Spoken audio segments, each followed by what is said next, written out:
नमस्कार, मी सोनल स्वागत करते तुमचं सगळ्यांचं माझ्या चॅनल सोनल्स कॉर्नर्समध्ये। तर आता रायगड जिल्ह्यामध्ये आपले सरकार सेवा केंद्राचे मोफत सेवा केंद्र चालू करण्यासाठीचे अर्ज सुरू झालेले आहे। ऑनलाईन आणि ऑफलाईन दोन्ही पद्धतीने हे अर्ज स्वीकारले जात आहेत। तर ऑफलाईन पद्धतीने अर्ज कसा भरायचा हे तुम्हाला थोडक्यामध्ये मी सांगत आहे, व्हिडिओ समजून घ्या। तर इथे बघू शकता आपले सरकार सेवा केंद्र मागणी अर्ज 2025। तर जे काही जिल्हाधिकारी कार्यालय आहे रायगड अलिबाग इथे हे अर्ज तुम्हाला जमा करायचे आहेत। तर इथे राईट साईडला फोटो तुम्ही लावायचा आहे। नंतर इथे खाली अर्जदाराची थोडक्यामध्ये माहिती भरायची आहे। सर्वात आधी अर्जदाराचे नाव लिहायचे, तिथे राहण्याचा पत्ता, मोबाईल नंबर, तुमचा ईमेल ID, तुमचा जो काही आधार नंबर असेल तो लिहायचा आहे, तसंच तुमचा पॅन कार्ड नंबर लिहायचा आहे।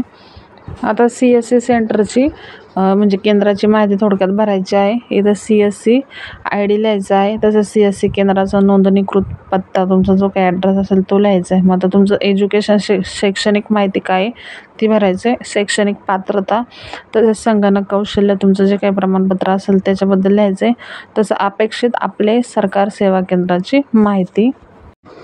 तर आपले सरकार सेवा केंद्र स्थापित करण्याचा जागेचा पत्ता, तसेच तालुका, तुमचा जिल्हा, तुमचा जो काही पिनकोड असेल तो, तसेच शहरी भागात असल्यास वार्ड क्रमांक, आपले सरकार सेवा केंद्र स्थापित करण्याचा जागेचा अंशांश व रेखांश, तसेच जागेचे स्वरूप तुमचं स्वतःचं आहे की भाड्याचं, तसेच इंटरनेट उपलब्धता होय असल्यास कोणत्या कंपनीचं नेट आहे ते लिहायचं आहे, तसेच उपलब्ध संगणक संख्या, उपलब्ध प्रिंटर, तसेच बायोमेट्रिक उपकरण संख्या। तर आता इथे थोडक्यामध्ये पाहूया काय काय कागदपत्र लागणार आहेत। तर सर्वात आधी तुम्हाला ऑनलाईन भरण्यात आलेल्या अर्जाची प्रत अनिवार्य, म्हणजे तुम्हाला फॉर्म ऑनलाईन पण भरायचा आहे आणि त्याची प्रिंटआउट काढून ती जमा करायची आहे।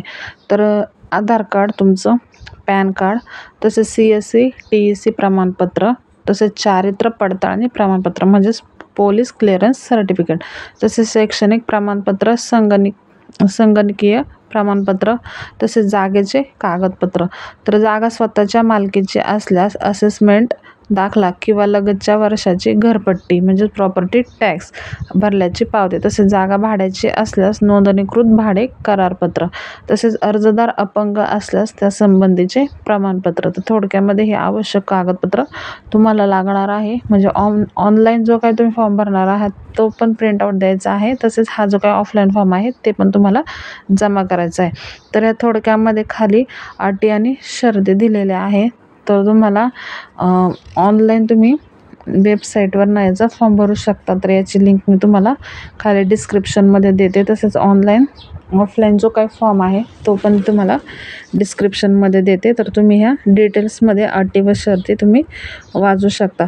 तर आता इथे स्वयंघोषणा पत्र दिलेलं आहे। तर इथे तुम्ही स्वतःचं नाव, तसेच तुमचं कुठे राहता पत्ता, वय, तसेच तालुका, जिल्हा अशा प्रकारे सर्व भरून घ्यायचं आहे। खाली फोटो लावायचा, तुमची स्वतःची सही आणि इथे नाव पण तुम्हाला टाकायचं आहे।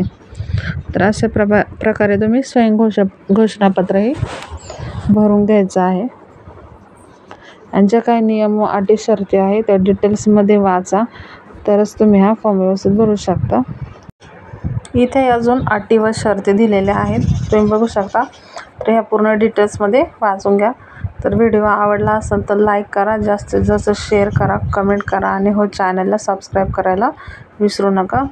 अशाच महत्त्वाच्या व्हिडिओची अपडेट मिळत जाईल।